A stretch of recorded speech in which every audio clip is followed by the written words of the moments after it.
या आत्ता आत्ता कुठे मला शांत समाधानाची झोप लागायला लागली होती, पण जान्हवी पण ना खूप रेस्टलेस असते.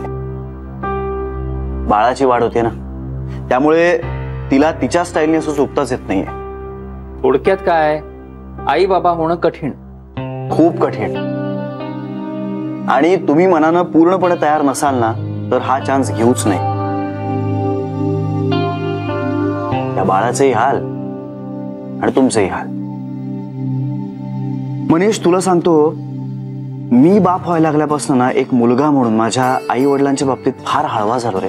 म्हणजे केवढं काय काय करतात ते बिचारे आपल्यासाठी, खूप सोसतात, आणि आपण त्या सगळ्याची काही कदरच करत नाही रे.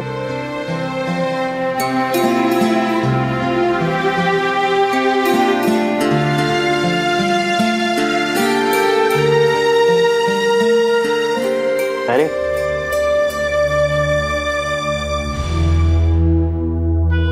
काय नाही, तुझ्या पहिल्या वाक्याने गीता कशी बरोबर आहे हे पटलं मला, आणि दुसऱ्या वाक्याने आईबद्दल कृतज्ञता निर्माण झाली. माझी व्यथाच वेगळी आहे रे. आई की बायको, नक्की कोण बरोबर हेच अजून ठरवता नाही आलंय मला.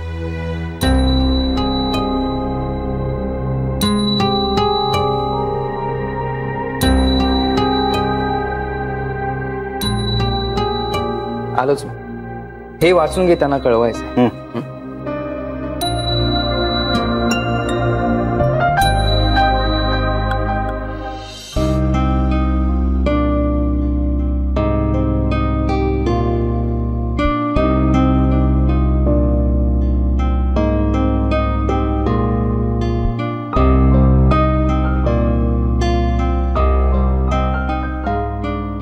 गीता, जरा माझ्या नंबरवर रिंग दे ना.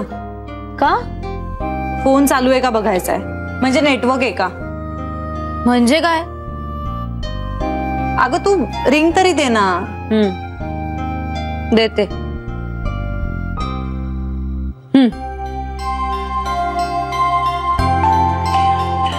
फोन तर चालू आहे. तू जिजूच्या फोनची वाट पाहतेस का? तुझ्या जिजूच्या नाही, पिंट्याच्या. का?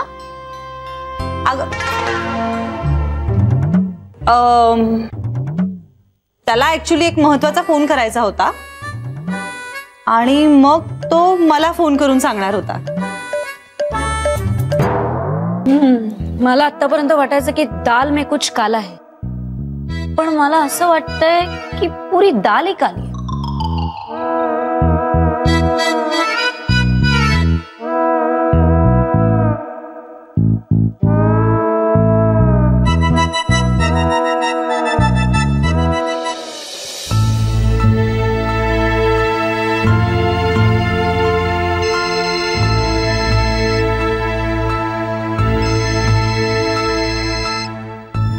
जानचं आहे म्हणजे रोल्या.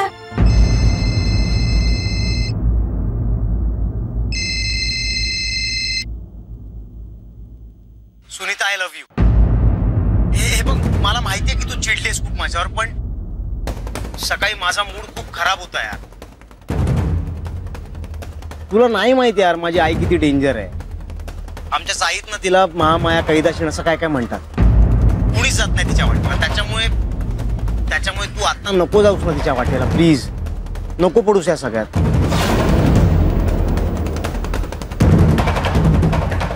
आणि सिरियसली मी नको चिडायला होतो तुझ्यावर. I know, I am sorry. पण सुनीता, आय लव्ह यू. ए नीता, बोल ना. नाही बोलणार आहेस का माझ्याशी? मला माहितीये तू चिडलीस माझ्यावर, पण प्लीज प्लीज बोल ना माझ्याशी, प्लीज. घरी ये मेल्या तू. घरी ये, तुझी खेटराने पूजा करते मी.